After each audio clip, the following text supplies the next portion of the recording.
Bonjour à tous, c'est Poltem pour vous présenter un nouveau sapin en sucette. Et dans le cas présent, je me suis demandé un truc tout simple. Est-ce que tous les animaux transpirent?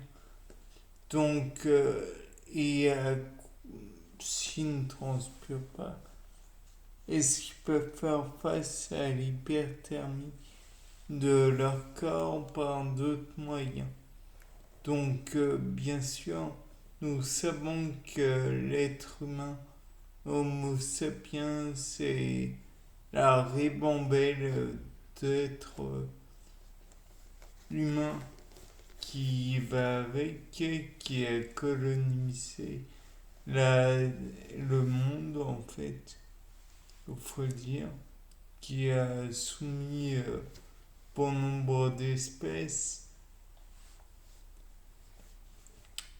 Tout le monde sait qu'il transpire via des glandes sudoripares, excrétant au passage une partie de sodium Na+, une partie de lipides et une partie de l'eau.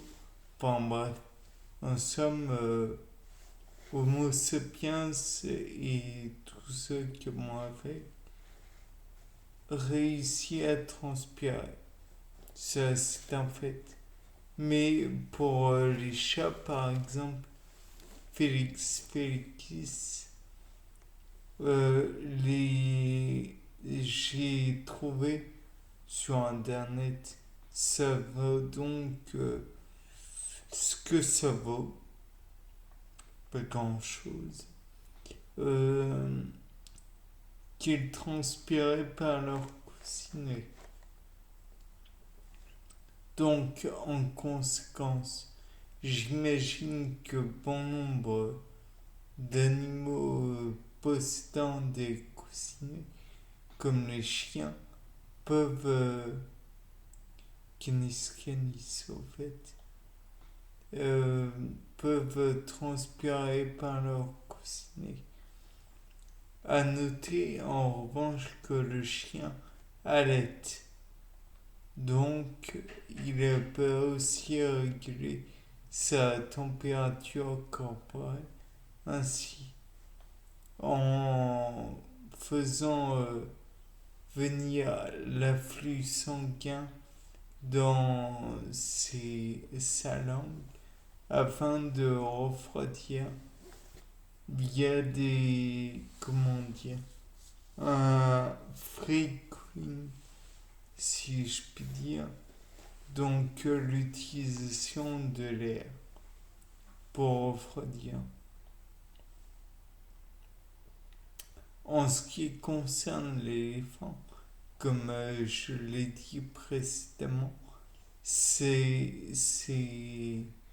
son, comment dire, ses oreilles qui sont vascularisées, qui lui permettent de, de refroidir le sang en battant des oreilles. Donc j'imagine que même si le mammouth n'était pas l'ancêtre de l'éléphant, c'était un parent, mais pas un ancêtre. Il existait sûrement des ancêtres à l'éléphant qui n'existent plus maintenant, mais qui existaient à l'époque et qui étaient contemporains de mammouth. Peut-être même était-il interfécond. Pouvait-il se reproduire l'un à l'autre? Mais toujours est-il que il y a peu de chances que le mammouth soit un ancêtre de l'éléphant. De plus, pour continuer dans l'idée, j'aurais dû le dire avant, du, du refroidissement par la langue, entre autres.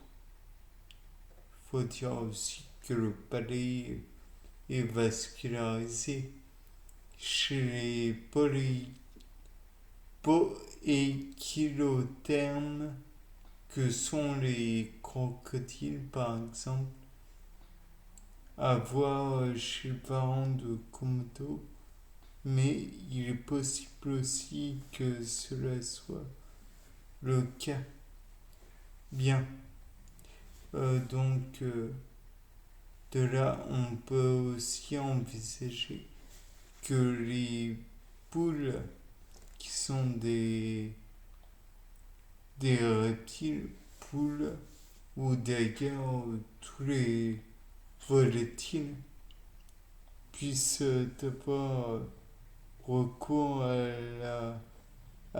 au refroidissement par la bouche. Bien. Sur ce, c'était Paul Dame. Au revoir.